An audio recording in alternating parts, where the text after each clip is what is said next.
L'écrivain Gabriel Matzneff, qui fait l'objet de poursuites judiciaires pour actes de pédophilie. Vous vous souvenez de ce livre écrit par une femme qui, lorsqu'elle était mineure, à 14 ans, dit avoir été abusée, violée par Gabriel Matzneff.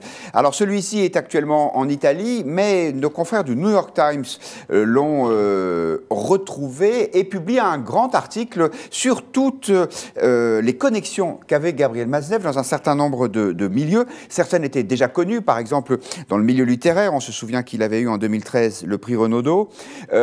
Mais il y avait aussi, on connaissait pas forcément sa proximité avec Yves Saint-Laurent, avec Pierre Berger, avec un collaborateur de l'époque d'Yves Saint-Laurent qui était Christophe Girard, qui est aujourd'hui adjoint à la culture de la maire de Paris et qui était intervenu pour qu'il obtienne une forme de rente délivrée par un organisme public. Et pourtant, et l'article le rappelle, Anne-Charlène Bézina, les pratiques que Gabriel Matzneff raconte dans ses livres étaient déjà à l'époque interdites. C'est-à-dire que les relations sexuelles avec un mineur de moins de 15 ans, c'était pas quelque chose de toléré. Que ne fut ma surprise de découvrir sur Internet cette vidéo où Alain Soral défend un pédophile notoire.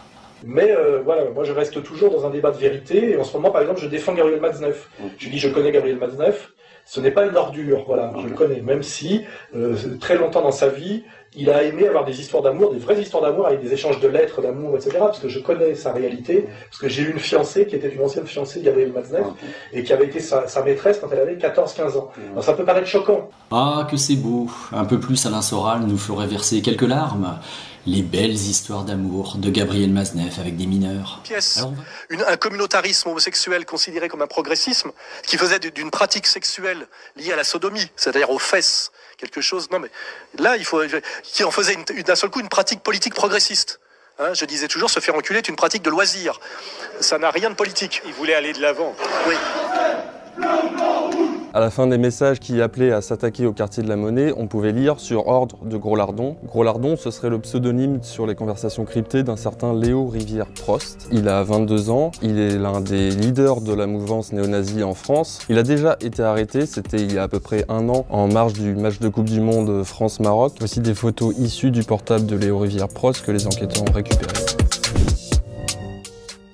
Il était suspecté avec une vingtaine d'autres de préparer des attaques envers les supporters marocains. Et le dossier judiciaire qu'on a pu consulter montre un peu le pédigré de Gros-Lardon. Chez lui, les enquêteurs ont retrouvé de la littérature nazie, des drapeaux, et lors de son interrogatoire, il n'a pas caché son admiration pour Hitler. Donc il n'y a pas d'idéologie chez Marine Le Pen, elle a tout dit et le contraire de tout, et dans son parti c'est exactement la même chose. C'est-à-dire c'est une espèce d'attrape-tout. Jadis avec son père, c'était Margaret Thatcher et Reagan qui faisaient la loi. Un temps ça a été Philippot, avec une espèce de protectionnisme, etc. Après ça, le temps du dernier débat, elle était contre l'euro, contre l'Europe, contre Maastricht, elle était pour l'écu, enfin tout était un peu compliqué. Cette fois-ci, elle était pour sans être pour, tout en étant contre. Enfin moi, cette femme ne m'a jamais déçu parce qu'elle ne m'a jamais plu. Bonsoir les amis, j'espère que vous allez bien. En sortant de cours et avant de dormir, et après les méditations et pratiques, j'ai décidé de vous donner très rapidement, donc il n'y a pas un super montage, il n'y a pas une super image, etc., plus d'informations sur les cultes yézidis qui vont mieux vous amener qui vont vous permettre de mieux comprendre ce qui s'est passé en France, pourquoi on en est à ce que je vais décrire à la suite, c'est-à-dire ces réseaux pédophiles qui viennent d'être démasqués partout en France. Pourquoi ça a un rapport avec l'argent? Pourquoi ça a un rapport avec le service de renseignement français et la politique en général menée par François Mitterrand pour empêcher la venue du grand monarque et proposer un anti-monarque au moment de une contrefaçon du grand monarque au moment où il devrait normalement se manifester, qui est une véritable opération de satanisme menée par François Mitterrand et son entourage. Si on veut comprendre ce qui s'est passé, qui était le baiser François Mitterrand, il faut remonter à la 7e tour du diable. Et si on remonte à la 7e tour du diable et ses influences qui sont surtout au niveau sexuel et les entités du domaine infranaturel d'origine non humaine qui interviennent, qui sont de la catégorie des serpents, en réalité interviennent, il faut arriver à comprendre ce qui s'est passé dans cette 7e tour du diable, le rapport avec le hassidisme, ensuite les Illuminés de Bavière et l'idéologie qui maintenant domine l'Occident. Alors si on veut comprendre tout ça, il faut évidemment remonter au culte des Yézidis. Alors dans le système de croyance yézidi, Dieu a créé le monde, mais le monde est désormais sous la garde d'un heptade de 7 êtres sacrés, souvent appelés anges ou Efsir, les 7 mystères. Taouissemelech, qu'on appelle aussi Melektos, se démarque au sein de ces 7 entités et il est associé à la planète Mars. La raison de la réputation des Yézidis d'être des adorateurs du diable est liée à l'autre nom de Melektos, qui est Shaitan, l'opposant, qui est le même nom que le Coran donne à Satan. De plus, l'histoire yézidi de l'ascension de Taouissemelech, c'est-à-dire de ce génie, de cette divinité de Mars, vers la faveur de Dieu, est presque identique à l'histoire du djinn Iblis dans l'islam, sauf que les Yézidis vénèrent Taouissemelech, Melektos, pour avoir refusé de se soumettre à Adam, tandis que les musulmans croient que le refus d'Iblis de se soumettre à lui l'a causé. Tomber de la grâce de Dieu et devenir ensuite Satan lui-même, c'est ce qui est arrivé à Melektos. Taouissemelech, Melektos, souvent identifié par les musulmans et les chrétiens avec Satan, le shaitan. Les yézidis croient cependant que Taouissemelech n'est pas une source de mal, ou le mal ou de méchanceté. Ils le considèrent comme le chef des archanges, donc le chef de ces 7 démiurges, le chef de ces 7 génies planétaires, et non comme un ange déchu. Chez les Yézidis, il est interdit de prononcer le nom de Shaitan. Ils soutiennent également que la source du mal se trouve dans le cœur et l'esprit des êtres humains eux-mêmes et non dans celui de Taouissemelech. En réalité, pour eux, les Yézidis, Iblis est devenu un opposant à l'homme parce qu'il a vu que dans le cœur de l'homme, il y avait de la méchanceté. Et quand il a perçu cette méchanceté à l'intérieur du cœur de l'homme que Dieu venait de créer, eh bien, Iblis, Melektos, a refusé de se prosterner devant l'homme et il a dit « Je ne me prosternerai pas devant toi parce que ton cœur est méchant et tu mettras du désordre ». On retrouve cette idée dans l'islam hein, que Iblis voit un défaut dans Adam. Mais dans la doctrine islamique, en fait, dans Adam, Melektos a contemplé sa propre méchanceté à lui.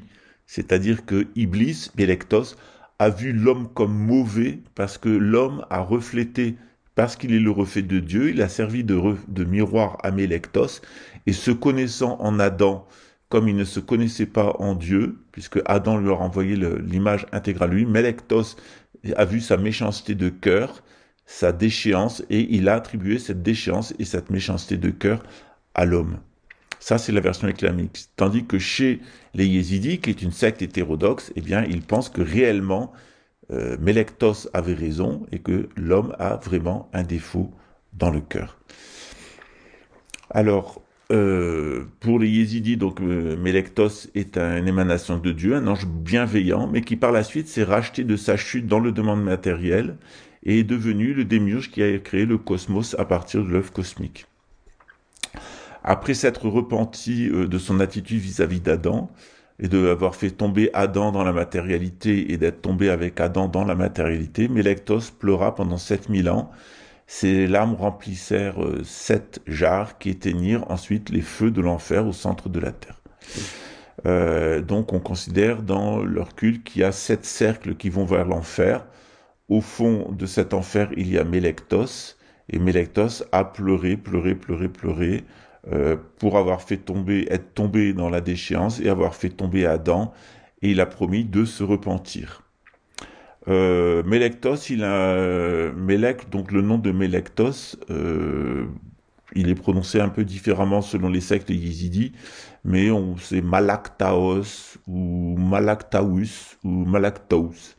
Melek a été emprunté au terme arabe roi ou ange, le messager. Taous est traduit sans controverse par Pan. En art et en sculpture, on représente donc Taouissemelech, Melektos, comme un pan. Cependant, les pans ne sont pas originaires des terres des Yézidis, où Melektos a toujours été honoré, c'est-à-dire aux confins de l'Iran et de l'Irak. Et en réalité, ça permet de localiser la croyance yézidi ailleurs, notamment dans les contreforts de l'Himalaya. Donc dans la croyance yézidi, tout ceci se serait passé dans les contreforts de l'Himalaya, puisque c'est là où on trouve des pans à l'origine.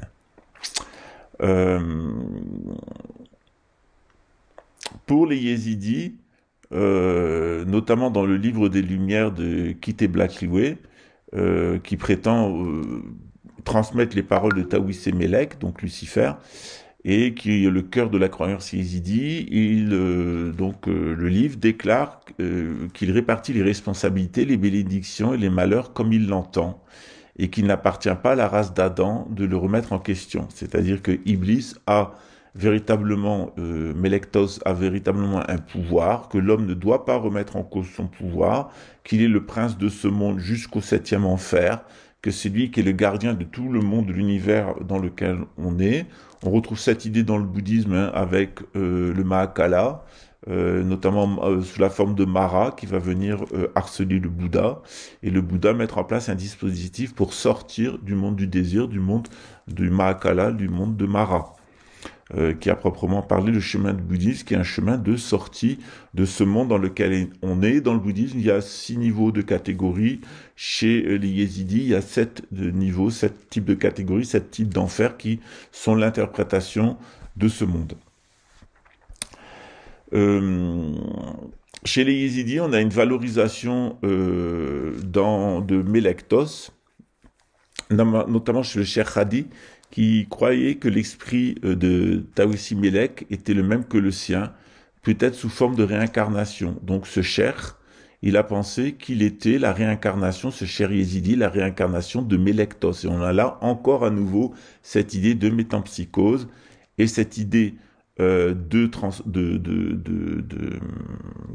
réincarnation que le Bouddha a déclaré comme nulle et non avenue. Dans le bouddhisme, il n'y a pas de réincarnation et il n'y a pas non plus de métempsychose. Il y a un phénomène de transmigration d'un flux de conscience, ce qui est très différent. Bon, mes étudiants savent bien ça. Dans le livre en question, il dit « J'étais présent lorsqu'Adam vivait au paradis, aussi lorsque Nemrod jeta Abraham au feu. J'étais présent lorsque Dieu m'a dit « Tu es le dirigeant et le seigneur de la terre. Dieu, le plus compatissant, m'a donné 7 terres et le trône des cieux. » Donc c'est vraiment ces endroits où il y a les 7 tours du diable, dont les yézidis prétendent qu'ils ont été donnés à Satan lui-même, c'est-à-dire à Mélektos. C'est un de ces 7 génies créateurs. Les récits yézidis de la création diffèrent de ceux du judaïsme, du christianisme et de l'islam sur un point central. Ils croient que Dieu a créé Taouissé Mélek en premier lieu à partir de sa propre illumination, ce qu'on appelle la Rouhani en arabe, et que les 6 autres archanges ont été créés plus tard. Donc dans cette mythologie-là, Mélektos, ça serait véritablement le génie de la planète Mars, et Mars aurait été la planète créée en premier, et les autres planètes, y compris le Soleil et la Lune, après. Dieu a ordonné à Taouissi Mélek de ne pas s'incliner devant les autres êtres, puis Dieu créa les autres archanges et leur donna de lui rapporter de la poussière de la terre. La poussière, on appelle ça Ash, et la terre, on appelle ça Hert, et de construire le corps d'Adam. Donc ce corps d'Adam, il aurait été construit sur demande de Dieu par ces 7 archanges, notamment Mélektos. Les archanges obéirent tous, mais lorsque Mélektos vit ce que Dieu était en train de faire, il a refusé. Et il a dit, comment me puis-je me soumettre à un autre être, puisque tous les êtres de la création se soumettent devant moi, je ne me soumettrai pas devant Adam. Et il a dit à Dieu, je suis né de ton illumination, alors qu'Adam est fait de la poussière que tu as fait rassembler. Alors Dieu, disent les yézidis, le loua et fit de lui le chef de tous les anges et l'adjoint de Dieu sur la terre. Donc cette idée, elle renforce probablement le fait que certains considèrent qu'il y a un lien entre le shaitan islamique dans le Coran et ce personnage chez les yézidis de Mélektos. Donc on a 2 cultes à partir du même récit qu'on trouve dans le Coran, qu'on trouve un peu différent dans la Bible, mais qu'on trouve chez les yézidis. C'est-à-dire que Dieu a créé en premier de son illumination Taouissé Mélek, Et on célèbre d'ailleurs le jour de la création de Tahuisemelec, qui est né de l'illumination de Dieu, qui est né de la lumière de Dieu, le premier jour de l'an. Et les yézidis soutiennent que l'ordre de s'incliner devant Adam était un test que Dieu a fait à Tahuisemelec, parce que lorsque Dieu commande une chose, les anges doivent obéir, et que si l'ange Tahuisemelec n'a pas obéi, c'est parce que Dieu n'était pas sûr que c'était bien d'avoir créé d'Adam. Il a demandé d'avoir le feedback de son ange, et comme l'ange a vu qu'il y avait un défaut dans le cœur de l'homme, eh bien il a refusé de se prosterner, et Dieu a vu donc, selon les yézidis, que l'homme n'était pas une bonne chose. Et donc Dieu a confié l'homme à Tahuisemelec, à Satan, pour l'éduquer, le transformer selon la propre illumination elle-même de Tahuisemelec, donc de ce Dieu Pan. En d'autres termes, Dieu aurait pu soumettre Tahuisemelec à Adam, mais il a donné le choix à Tahuisemelec pour en faire un test, parce que Dieu n'était pas sûr de Tahuisemelec, qui était né de sa propre illumination, qui était sa première créature, et il n'était pas sûr de l'homme. Or, l'homme n'a pas vu dans Tahuisemelec un adversaire, mais Tahuisemelec a vu dans l'homme un défaut. Il a dit à l'homme, à Dieu, cet homme, ce que tu as créé, c'est quelque chose de pourri. Donc la religion des yézidis, elle est basée sur ça, que le défaut, il est à l'intérieur de l'homme, et que c'est un test d'épreuve pour Satan. Et on a un récit qui est complètement inversé.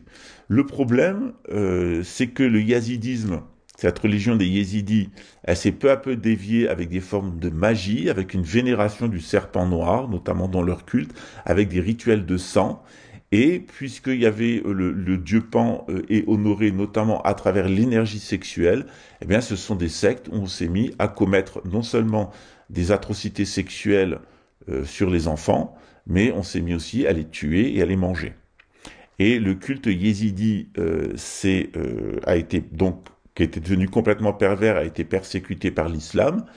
Comme ils avaient un livre, et comme ils étaient des croyants et qui croyaient dans un Dieu unique, ils ont été considérés par les musulmans comme des musulmans. Ils sont restés très hypocrites et dans l'ambiguïté à l'extérieur, mais quand ils ont été trahis auprès de musulmans par des gens qui avaient apostasié le yézidisme, les yézidis ont été persécutés. Ils sont partis vers le nord, vers les sources de la Dniepr, en dessous des îles Samoyèdes. La Dniepr, elle descend jusqu'en Ukraine. Et là, ils ont installé la 7e tour du diable qui se sont mis à animer avec des rituels. Ces populations yézidis, elles se sont croisées, confondues avec les nouveaux arrivants qui étaient des Slaves. Certains d'entre eux, donc ils ont continué ces cultes yézidis d'adoration de Lucifer, en réalité d'adoration d'Iblis, avec leur propre récit de la création et leurs propres pratiques sexuelles et d'offrandes, de pratiques sexuelles notamment avec les enfants et d'offrandes d'enfants. Or, ils sont rentrés en contact à travers les Slaves avec les populations talmudistes qui venaient de Khazari, et le Talmud de Babylone avec ses prescriptions et c'est un peu particulière sur la pédophilie, l'usure et un certain nombre de choses, plus cette secte hétérodoxe des yézidis, plus les Slaves qui ont servi de véhicule, ont amené une espèce de déviation à l'intérieur d'abord de l'orthodoxie russe, ça va donner Rasputin notamment, et une déviation à l'intérieur du talmudisme qui va donner le hassidisme. Et du hassidisme va naître l'idéologie de Jacob Frank, qui va donner le bolchevisme, et l'idéologie de Theodor Herzl, qui va donner le sionisme. Et on peut dire aussi que l'idéologie hassidique, elle a nourri la réflexion de Freud, Sigmund Freud, qui a complètement inversé le dispositif du judaïsme pour faire de la psychanalyse une contre-initiation, tandis qu'on avait une laïcité sioniste, une forme de religiosité qui était le communisme, le bolchevisme, qui était un judaïsme, un talmudisme dévié sous influence yézidi, et la psychanalyse freudienne qui est devenue une sorte de contre-initiation. Donc on aurait un triangle infernal entre la psychanalyse freudienne qui a véritablement parlé un renversement de tout, une contre-initiation basée sur la Kabbale et les pratiques yézidis. D'un côté, une pseudo-religion qui est le bolchevisme, avec le paradis en ce monde et toute l'idéologie du communisme, et de l'autre côté, une forme de laïcité qui est le sionisme. Or, ces trois mouvements, la psychanalyse freudienne, le bolchevisme et le sionisme, ils se sont unis dans un espèce de courant qui domine en réalité en ce moment l'État d'Israël, puisque les sionistes se sont fait doubler par les Lubavitch, et que les Lubavitch sont énormément sous l'inspiration du hassidisme, c'est une secte hassidique, et sous l'inspiration de ces yézidis. S'il explique les tunnels, les poussettes, etc., et le personnage absolument sulfureux du Reb Smirson, qui, bon, moi j'ai mon opinion sur lui, j'ai pas envie d'avoir un nouveau procès parce que c'est une secte de cinglés, de psychopathes qui est prêt à tuer, qui a énormément d'argent. Mitterrand les consultait, Chirac s'est laissé monter le cerveau par ce rave, Netanyahou, Bolsonaro, Trump, Poutine est complètement sous le contrôle de cette secte de yézidis, de statut de l'île de Pape, influencé par le yézidisme. Donc on est véritablement dans des gens qui officiellement nous disent on est des anglicans et on est des juifs talmudistes, mais quand on monte dans la hiérarchie et qu'on va chez ces gens-là, on retrouve véritablement les cultes yézidis, avec ce personnage de Melektos, donc Iblis, Lucifer, qui est présenté de façon positive. Et la manière qu'ils ont, avec la 7e tour du diable, d'honorer Lucifer, c'est évidemment par des pratiques de transgression sexuelle. Et la plus grande transgression sexuelle, c'est l'abus sexuel des enfants, avec tous les avantages que ça offre pour eux en matière de vieillissement, l'adénochrome. Et derrière, eh bien des sacrifices d'enfants,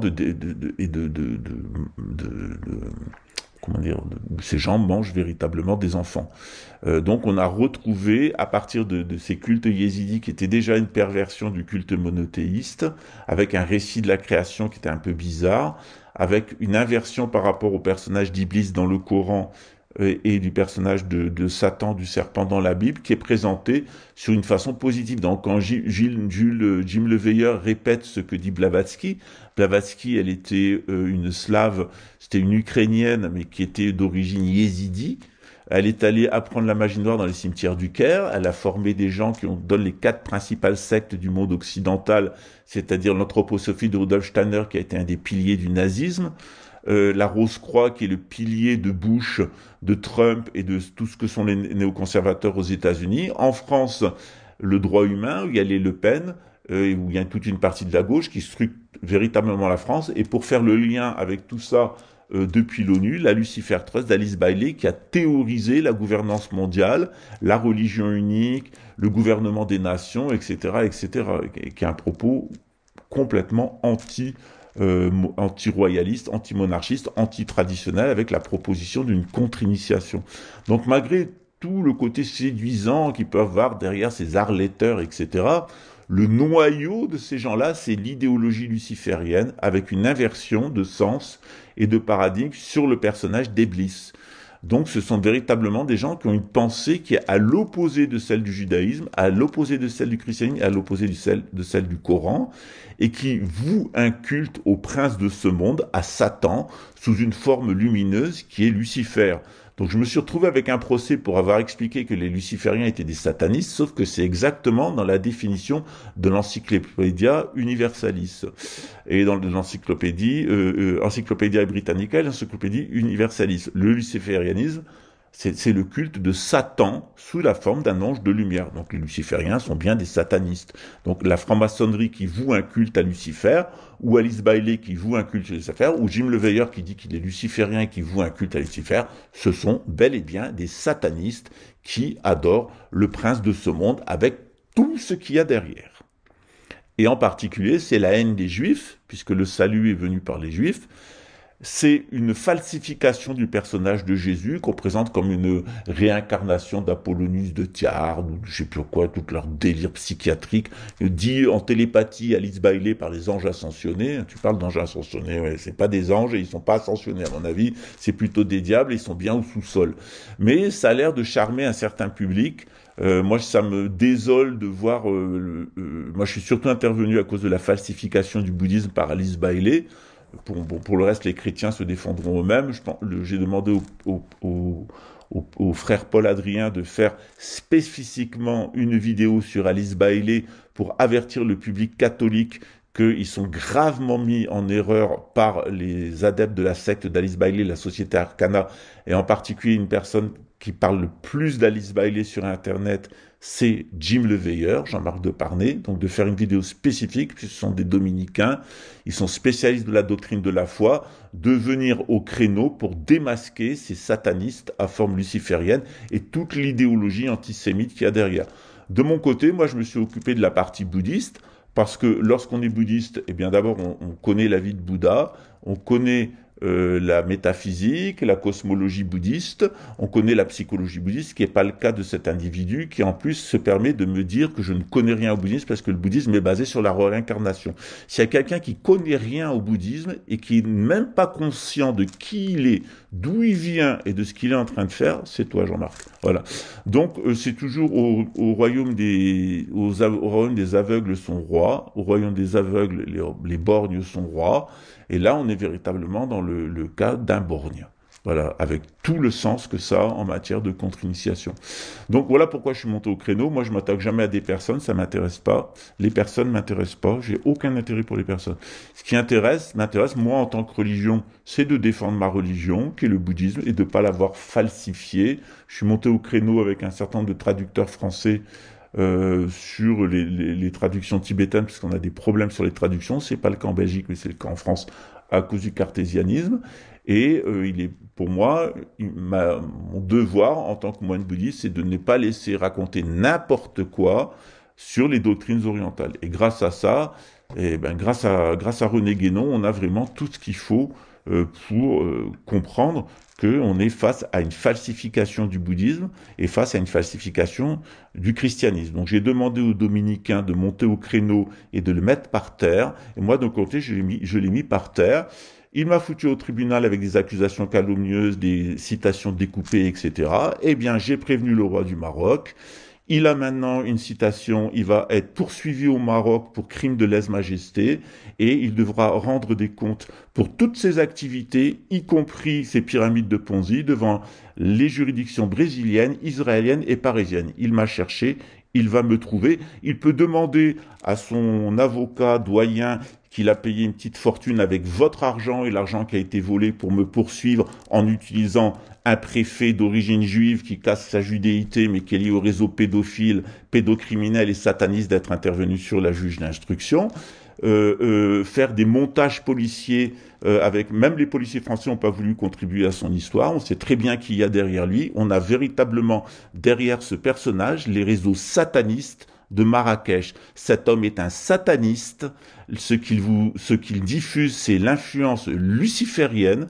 Il vous fait prendre des vessies pour des lanternes. Et je suis très content que Nicolas Bouvier ait répondu à mon invitation, à ma proposition de l'inviter, parce qu'au final, sa proposition, c'est que vous fassiez une guerre civile, que vous égorgiez les policiers, et que là, peut-être, il reviendra pour se présenter en sauveur en revenant en France. On est véritablement dans un cas psychiatrique.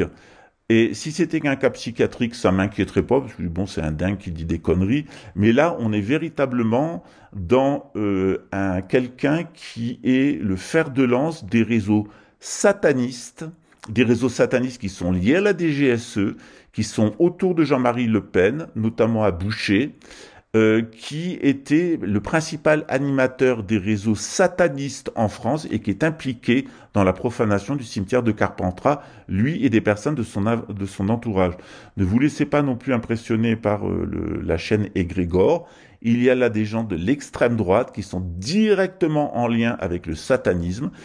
La même chose avec Jordan Bardella, qui a été très proche des milieux néo-nazis à l'intérieur du Rassemblement national, en sachant que entre le néo-nazi et ou qu'a fréquenté Jordan Bardella et les milieux satanistes, il y a une très grande porosité puisqu'on trouve les mêmes personnes.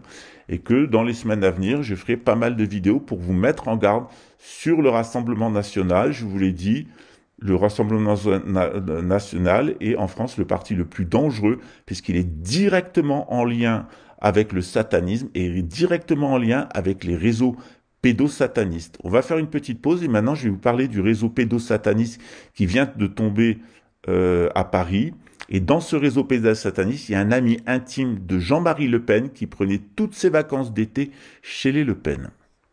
Come on to the radio on. It's Friday night and I won't be long. Gotta do my hair, I put my makeup on. It's Friday night and I won't be long till I hit the dance floor. In the dance floor, I got all I need. Le 14 juin 2024, le journal Libération, qui appartient au Rothschild, a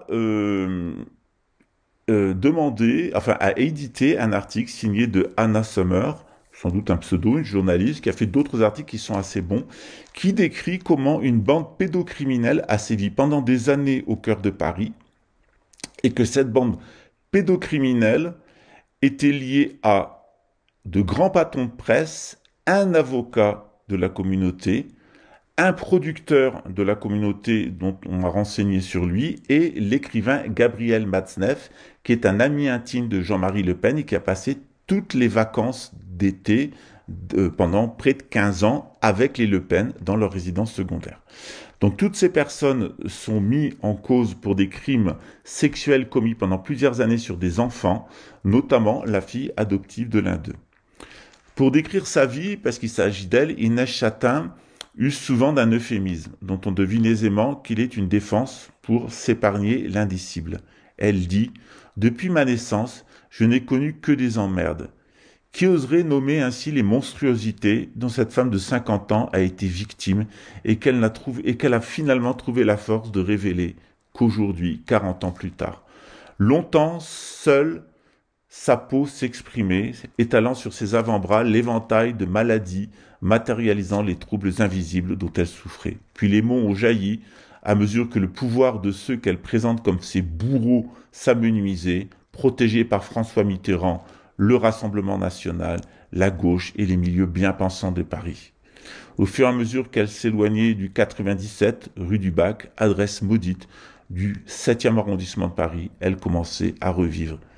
Comme si la mémoire acceptait enfin de décoder l'accès au coffre-fort des horreurs que son corps avait enregistrées. Ces derniers mois, Libération a réalisé plus de 60 heures d'entretien avec Inès Chatin, ainsi qu'avec celui qui lui a permis de rassembler les fragments de son passé. C'est un récit terrifiant qui surgit, enrichi par une masse d'archives inédites, documentant l'univers pédocriminel d'un noyau de l'intelligentsia parisienne des années 70-80, lié à François Mitterrand et Jean-Marie Le Pen. À l'heure où s'étire la procédure judiciaire née de la publication en 2020 du livre « Le consentement » de Vanessa Springora, dans lequel elle décrivait la relation d'emprise qu'exerçait sur elle l'écrivain Gabriel Matzneff, ami personnel de Jean-Marie Le Pen et d'Alain Soral lors de son adolescence, une autre débute, cette fois-ci pour Inès Chatin. À l'automne, Inès Chatin avait sollicité une audition auprès du parquet de Paris, toujours très réticent à faire des enquêtes sur les réseaux pédocriminels et les activités pédocriminels de l'école de Saint-Cyr et au sein de l'armée française, puisqu'il y a là, au parquet de Paris, un verrouillage d'agents des réseaux pédophiles soutenus par le renseignement français et dans lequel on compte d'ailleurs dans ce réseau des préfets, notamment des préfets de la Grande Ceinture de Paris. Afin de dénoncer, cette femme a été entendue en audition par le parquet de Paris, finalement, après une litanie de sévices sexuels durant son enfance, subie notamment par Gabriel Matzneff, l'ami intime de Jean-Marie Le Pen, lui-même ami d'Alain Soral et de Karim Abdelkader, que vous connaissez puisqu'il est le créateur de Zincoin, dont Jim Leveilleur a fait la promotion. Lors d'une courte médiatisation, RMC avait alors révélé une lettre adressée à la justice par ses avocats, Marie Grimaud et Rodolphe Costantino, figeant le caractère vertigineux des révélations d'Inès Chatin. Elle était restée anonyme parce qu'elle était désireuse d'obtenir des investigations, à l'instar de celles engagées dans d'autres affaires, celles de Spingora et les affaires de Jeffrey Epstein en France. On soupçonne l'attentat à la préfecture de police d'il y a quelques années qui a amené à la mort soi-disant d'un islamiste sourd sur des policiers, qu'il s'agisse d'une opération d'un service de renseignement, sans doute étranger, moyen-oriental, pour tuer les enquêteurs qui étaient chargés de mettre à jour l'affaire Jeffrey Epstein, qui met en cause le Mossad et de hautes personnalités de l'État sioniste. Donc, lors d'une courte médiatisation, RMC, la radio de Monaco, avait relevé une lettre adressée à la justice par les avocats Grimaud et Constantino, qui relevaient le caractère vertigineux des accusations. Son initiative a bien fonctionné puisque le parquet de Paris a dû réagir le 23 octobre suite à l'émoi du public avec l'ouverture d'une enquête préliminaire offrant ainsi aux policiers de l'Office des mineurs, l'OFMIM, un nouveau cadre de recherche d'autres victimes. Cercle de pouvoir, car en réalité, et comme va l'exposer Libération dans une série en 6 épisodes intitulée « Les hommes de la rue du Bac », qui va être publié dans les rues à venir, et je vous invite à acheter Libération et de vous abonner à Libération, la liste des personnes accusées excède largement l'écrivain au penchant pédophile revendiqué, puisqu'il y a des membres du Rassemblement national, des membres du Parti socialiste et d'un certain nombre de partis politiques en France. En effet, Inès Chatin témoigne de viols et d'abus commis de ses 14 à 13 ans par un groupe d'hommes gravitant autour de son père adoptif, Jean-François Lemaire, médecin magouilleur auprès des assurances, fasciné par les cercles du pouvoir et les sociétés secrètes. Perpétrés dans plusieurs lieux, dont l'épicentre était le domicile du 97 rue du Bac, les violences ont débuté non loin, rue de Varennes, dans un appartement mis à disposition par des amis de Jean-François Lemaire, où une certaine élite parisienne défilait et où des jeux sexuels sordides étaient organisés avec de la drogue.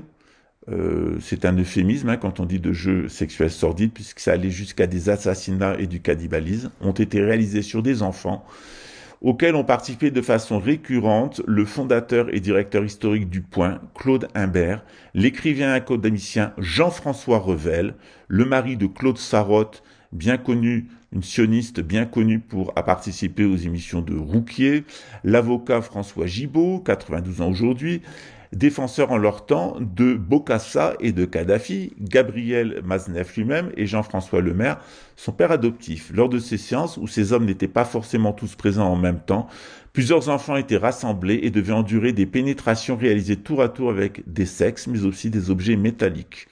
Ordre était donné de jamais exprimer sa douleur. Si quelqu'un pleurait ou manifestait une résistance parmi les enfants, c'est sur lui que les hommes se concentraient, insister, raconte Inès Chatin. Le corps encore bardé de spasmes, durant ces pratiques sadiques, les hommes avaient le visage masqué et portaient sur eux une sorte de cape ou de manteau, puisque tout ça est lié en réalité avec ce que Gabriel Maznef appelle la secte qui se refile les gosses, c'est-à-dire l'Ordo Templi Orientalis, Ordo Templi Orientalis qui a une énorme succursale à Rio de Janeiro, dans lequel on compte un certain promoteur de justice et un certain avocat défenseur d'une certaine personne qui a tenté de m'assassiner et dont le frère est un certain préfet lié à la Macronie. Donc si vous voyez à peu près comment le petit cercle est en train de se dessiner et comment en réalité toutes ces personnes sont maintenant sorties du bois. Et il ne tient qu'à vous, par vos prières et aussi par vos lettres de dénonciation, de faire tomber ces personnes et pour votre soutien, pour les alerteurs comme moi, qui vous préviennent de ces réseaux satanistes et pas des gens, des arletteurs qui sont là pour faire de la fumée et vous mentir et vous donner de temps en temps des eaux arrogées, mais vous mentir. En réalité, Marrakech est un haut lieu, au moins depuis l'affaire Berger et l'affaire de Yves Saint-Laurent, de la pédocriminalité et du satanisme français. Et il est tout à fait curieux, lorsqu'on enquête sur les milieux de Marrakech, en particulier les milieux du show business, qu'on tombe systématiquement sur les mêmes personnes et les mêmes réseaux. Alors peut-être il faudrait arrêter de nous prendre pour des imbéciles, mais quand on est habitué à prendre tout le monde pour des imbéciles, on trouve normal de prendre tout le monde pour des imbéciles. Donc sans pouvoir les impliquer formellement dans les sévices, Inès Chatin dispose aussi de souvenirs fragmentaires du président de la banque suisse Worms, Claude Janssen, et de l'architecte italien à la voix rocailleuse Riccardo Gaggia. À minima, tous ces hommes partageaient, selon elle, une communauté de pensée fondée sur de pseudo-références gréco-romaines et prônant l'émancipation des enfants, sexuelle des enfants, par les adultes dès leur plus jeune âge. Gabriel Matzneff expose ainsi leur doctrine dans son livre Les Passions schismatiques, paru en 1977, pour laquelle il a été reçu à Apostrophe et raconté notamment ensuite chez Thierry Ardisson qu'il avait sodomisé des enfants de 3 ans toute l'après-midi avant de venir et qu'il avait une après-midi merveilleuse et qu'il a couché dans le style le plus provocateur dans son livre paru en 1977. Il a dit « Je crois à la fonction socratique de l'adulte, les anciens Grecs appelaient l'intelligence hégémonicon, qui signifie le guide. Tel Kim dans le roman de Kipling, chaque adolescent a besoin de rencontrer un aîné, qui soit un éducateur, un guide. Homère qui agite hystériquement contre moi l'épouvantail de la police et de la prison. Je rétorque toujours sans me démonter que pour avoir initié leur progéture à une sphère infiniment supérieure au marécage familial, et cela dans tous les ordres, on devrait non pas me punir, mais me décorer. D'ailleurs, il sera décoré par François Mitterrand de l'Ordre des Lettres. À mesure que les années passent et qu'Inès Chatin grandissait, ses yeux se sont arrêtés pour laisser place à des viols commis sur elle seule par Gabriel Matzneff et Claude Imbert. De prime abord, on résiste au récit d'Inès Chatin. Comment concevoir qu'une telle violence, une telle folie ait pu exister en plein cœur de Paris, initiée par son propre père adoptif? C'est une des clés de la mécanique du silence dans laquelle elle s'est longtemps murée. Qui pourrait la croire? Pourtant, son récit s'adosse à de nombreux documents qu'elle a livrés aux enquêteurs, dont des enregistrements audio et vidéo. En effet, depuis plusieurs semaines déjà, les policiers de l'OFPIN décortiquent les séminaires détaillés de Jean-François Lemaire, les livres d'or de dîners mondains organisés rue du Bac, des correspondances inédites entre ces hommes, ainsi que des dédicaces de livres originaux. Ces éléments viennent signer l'extrême proximité de ce groupe d'intellectuels puissants que le docteur Lemaire désignait sous le terme de « la bande » lors de déplacements communs en Asie du Sud-Est auxquels participait Frédéric Mitterrand, notamment à Bangkok. On se souvient qu'il avait dit « avec un enfant de plus de 11 ans, c'est dégueulasse ». Si Inès Chatin est si affirmative sur l'identité de ce qui s'est tout simplement passé pour elle, c'est parce que ces gens-là ont peuplé sa vie durant des décennies. Amis fidèles, mentors, compagnons de voyage de Jean-François Lemaire, ils étaient des figures de son quotidien, surgissant pour un déjeuner, un café ou le simple plaisir d'une discussion littéraire. Ils étaient là dès le réveil, au retour de l'école, le dimanche midi, d'aucuns ancrés chez elle un envahissant panthéon de souvenirs sonores et olfactifs. Le psychologue Jean-Luc Viaud, chargé de réaliser une expertise de la plaignante à la demande de ses avocats, décrit en ces termes son traumatisme, écartant l'hypothèse d'une mémoire défaillante. Madame Chatin n'a pas souffert d'amnésie traumatique concernant ce qu'elle a vécu, mais elle est restée sous emprise. Elle a refoulé une partie de ce vécu, ne gardant que quelques données sensorielles, un souvenir global des événements, quelques images éparses, qu'elle situe difficilement dans le temps au sens chronologique précis. Un travail thérapeutique pourra lui permettre à terme d'affronter ce vécu, de le reconstituer pour s'en dégager physiquement, psychologiquement et s'affranchir ainsi de l'emprise et de la place d'objet sexuel auquel l'avaient assigné ses agresseurs. Dans le langage d'Inès Chatin, cela donne « Ces hommes étaient à l'intérieur de ma vie, c'est comme si je leur appartenais comme un objet, autant à eux qu'à Gaston ». Elle utilise ce prénom comme une digue mentale pour désigner son père adoptif. La victime dit encore « Je leur devais le même respect contraint. J'étais forcé à la même intimité. Ils avaient les mêmes droits sur moi. Elle leur appartenait. » Parfois, l'avocate Marie Grimaud se surprend à employer le terme « oncle » pour désigner Gabriel Matzneff, l'ami des Le Pen, défendu par Alain Soral, achevant ainsi de dessiner la métaphore d'un inceste collectif dont Jean-François Lemaire était le seul réel représentant familial. Ne résistant d'ailleurs à aucune indécence, Gaston a convié les tourmenteurs de sa fille jusqu'à ses noces en 97 avec Geoffroy Adair. Ce descendant d'une autre grande famille, expert en horlogerie, partage depuis sa vie ses mots et son combat pour la vérité. 2 points. Tous ceux qui s'en prendront à ma femme trouveront un couple sur leur chemin. Notre force, c'est le nous. Fermez les guillemets. Il existe au moins une autre victime identifiée de ces hommes, le grand frère d'Inès Chatin, lui aussi adapté via l'organisme La Famille Adoptive Française, FAF. De 2 ans son été, Adrien ne souhaite pas participer pour le moment à la démarche judiciaire entreprise par sa sœur, ni voir son histoire intime racontée dans la presse. Il a toutefois tenu à authentifier les témoignages d'Inès, en paraphant chacun des pages du texte dans lequel elle détaille les crimes endurés par elle et son frère. Au pied, il a opposé les mots suivants. Je sous-signe Adrien, m'associe au récit de ma sœur Inès Adair, son nom d'épouse, mais je ne souhaite pas être davantage mêlé à son action pour ne pas replonger dans ce passé douloureux. Les enquêteurs de l'Office des mineurs disposent de cet écrit, ainsi que du nom de 2 autres enfants, victimes selon Inès Chatin des mêmes violences à l'époque. Dans cet univers où les hommes régnaient en maîtres incontestés, une autre personne a été la cible de brimades et de soumission. Lucienne Chatin, la mère adoptive d'Inès, descendant d'une grande famille d'industriels lyonnais. Ouvrez les guillemets. « Maman, c'est le plus beau souvenir de mon enfance », confie sa fille. La voix étranglée au moment d'évoquer celle qui n'a pas pu les sauver, elle et Adrien. Dans une mécanique bien huilée de la terreur, Jean-François Lemaire, comme bon nombre de pères pédophiles, humiliait et battait sa compagne en cas de comportement jugé inapproprié des enfants, parmi lesquels posait des questions. Ouvrez les guillemets. Quand on était petit, la conséquence de la parole, c'était les coups, mais pas sur nous, mais aussi sur elle. Si on faisait quelque chose de travers, quoi que ce soit, une mauvaise note à l'école, il y avait des coups sur elle, explique Inès Chatin. Cette dernière s'est donc entraînée à se taire et à rester impassible en toutes circonstances. Pour cela, elle a même inventé une expression « pleurer à l'intérieur ». Aujourd'hui encore, elle dit ne jamais trouver les larmes, mais lorsqu'elle est contrainte de se remémorer ce qu'il y a de plus noir dans son existence.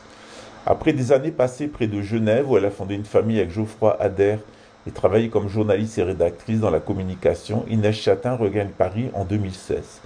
Le somptueux appartement de la rue du Bac, qui n'était autre que le salon littéraire de la princesse de Salm au début du XIXe siècle, est désormais équipé d'un lit médicalisé pour sa mère. Mais sa dépendance devient trop forte. Les époux Lemaire l'intègrent à l'EHPAD Le Corbusier de Boulogne-Billancourt, courant 2020. Inès exige alors que sa mère soit placée dans une autre chambre que celle occupée par Jean-François Lemaire. Pour la première fois, la voilà libérée de son joug. Mieux, la sœur de Lucienne, avec qui elle était très liée, est installée dans la chambre voisine, si bien que ses journées sont enfin douces. En hommage à sa mère, Inès a supprimé le nom Lemaire de son état civil le 5 août 2022 pour lui substituer celui de Chatin grâce aux dispositions de la loi Vignal. Ne plus porter Lemaire était aussi une façon de dénier à Gaston le droit d'être mon père, cingle-t-elle. Parallèlement, elle se lance avec ses proches et Adrien dans la liquidation totale du 97 rue du Bac. Objets, œuvres d'art, livres, tout ce qui est fabriqué du sceau de l'infamie doit disparaître. L'appartement sera vendu en 2022, réaménagé de fond en comble pour de nouveaux propriétaires, loin des affres du passé. Mais avant, il a suffi de déplacer quelques meubles, d'ouvrir les tiroirs d'interdit d'accès pour qu'un nouveau monde s'ouvre, le secret que les hommes de la rue du Bac avaient mis tant de soin à bâtir sans se fracasser. Sous les coussins d'un canapé, les cartes postales et les lettres de Matzneff, dont certains mentionnent notamment Vanessa Springora. Dans les rayonnages des plus hautes bibliothèques, des ouvrages ouvertement pédocriminels. Enfin, dans une pièce à l'architecture très particulière reproduisant la cabine d'un bateau, sont dissimulés tous les livres dédicacés par Matzneff, ainsi que Le Moine et le philosophe Jean-François Revel, un essai publié en 1999 sous la forme de dialogue entre Jean-François Revel et l'un de ses enfants, le moine bouddhiste et proche du Dalai Lama Mathieu Ricard. Je souligne que Mathieu Ricard n'a pas voulu se positionner sur les affaires de pédophilie du Temple des Mille Soleils, de l'autre Lama Kunzang et de l'implication du Dalai Lama dans des activités pédocriminelles. On comprend mieux pourquoi son père en est un, et sans doute lui-même.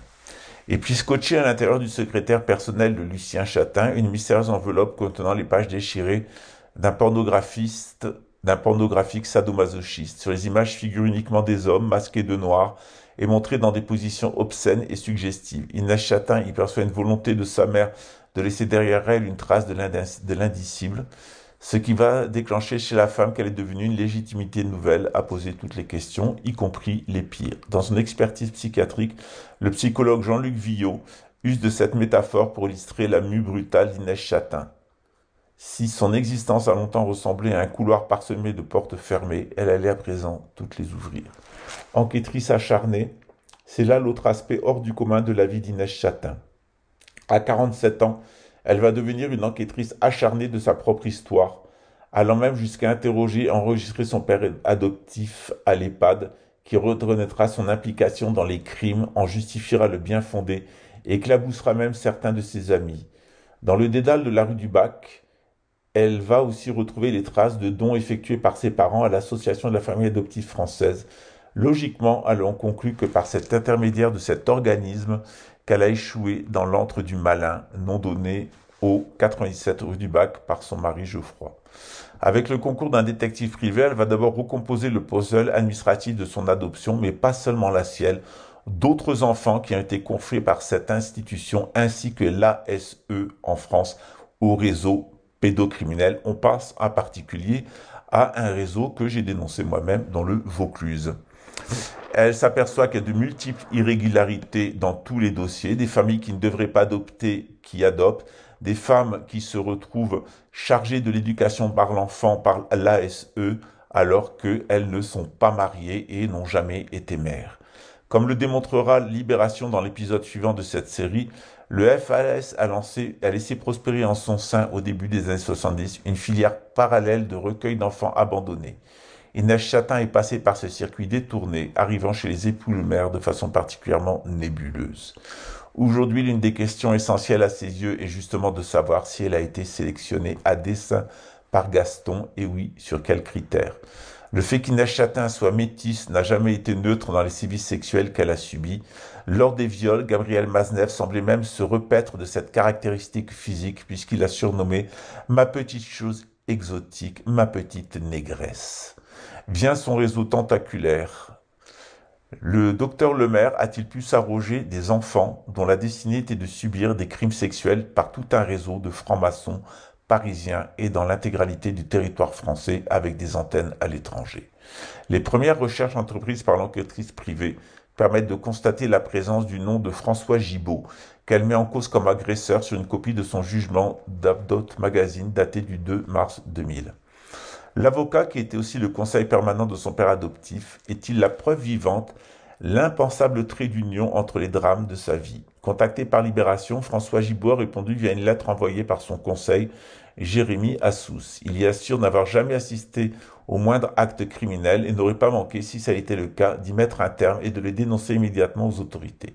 Il conteste donc avec vigueur les allégations d'Inès Chatin dont il estime le récit inexact. Sur la présence de son nom sur une copie du jugement d'adoption d'Inès Chatin, François Gibault demeure mutique.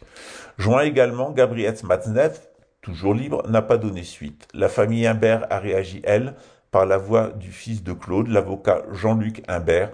Cela me paraît étrange de la part d'Inès Chatin, s'ils se connaissent de longue date, de jeter le discrédit sur son père adoptif.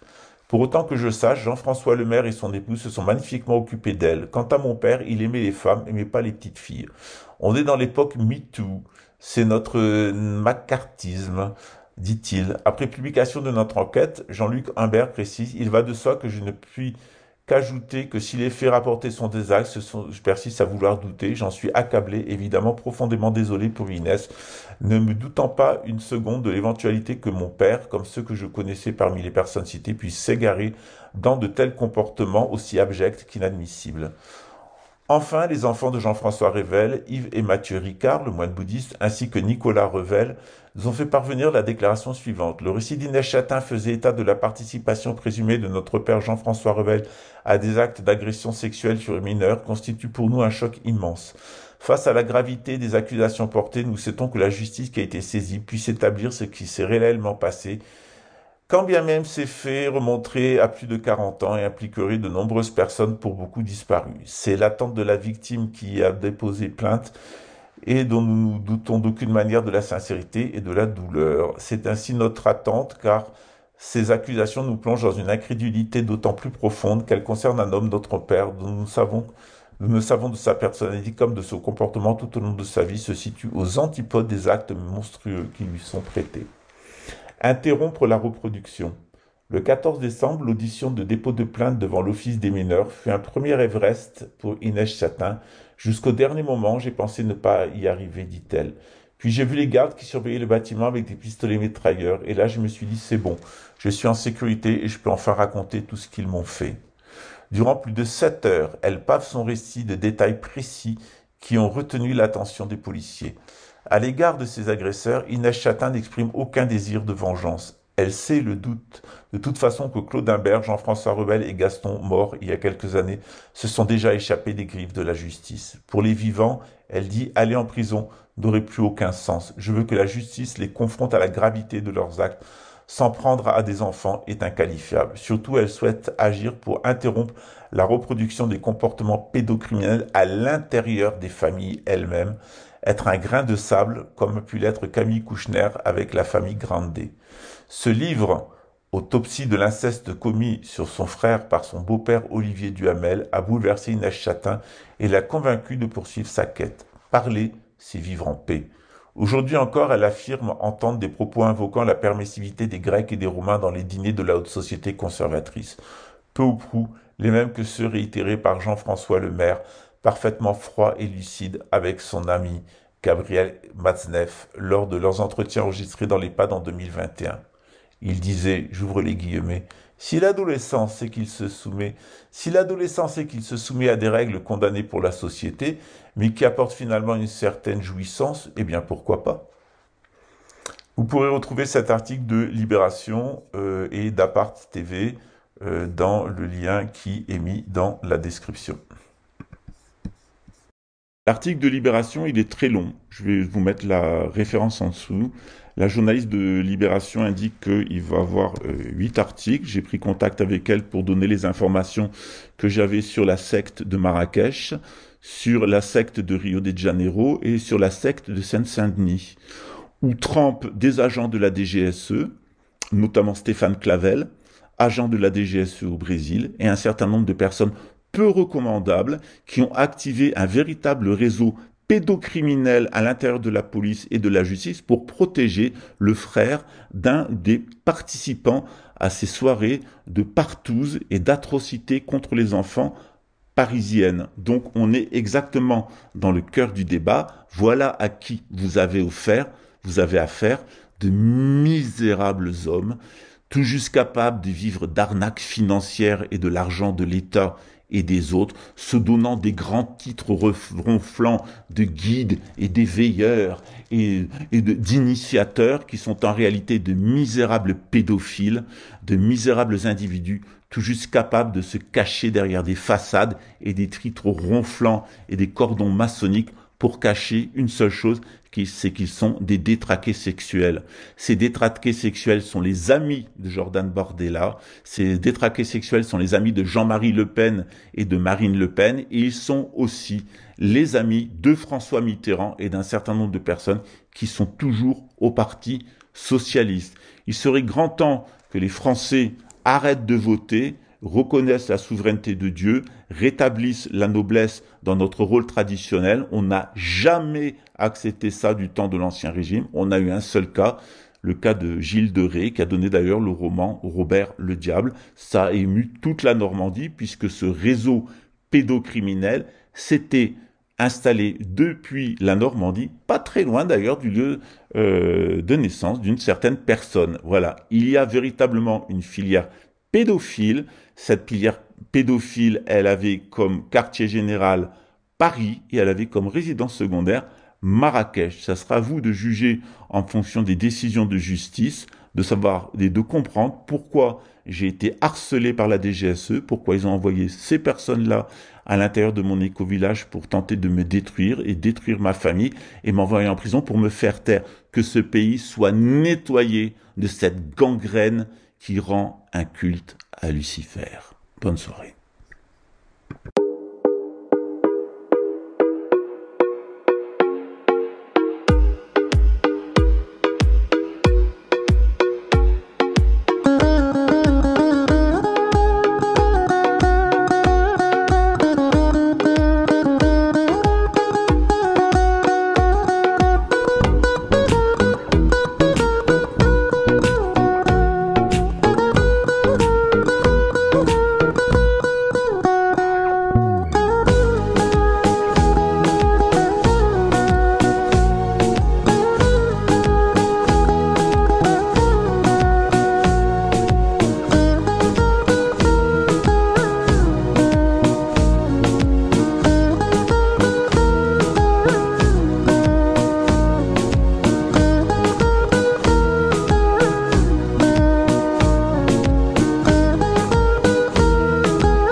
chose que personne ne veut croire et qui coûte très cher à ceux qui n'y sont pas initiés. Te voilà prestement initié au secret de la pomme.